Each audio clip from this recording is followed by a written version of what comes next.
This is Dr. Jeff Kim, and today I am headed out to actually meet with the Speaker of the Republic of Korea.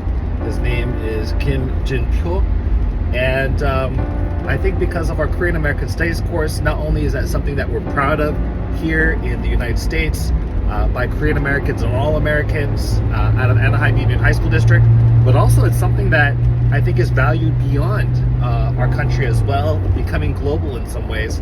And so people are curious, and so it's great to go to an event and I think connect in some ways. Glad to be a part of it, to see some of the similarities between the Korean government, the Republic of Korea, and the United States, both having been colonized nations, both having a Declaration of Independence, and both now having thriving economies and democracies, and both now like allies of one another.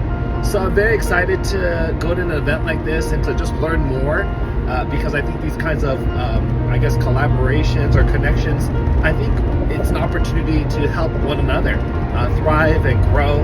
So I'm proud to attend, proud to learn, proud to make connections, and take a step in the right direction.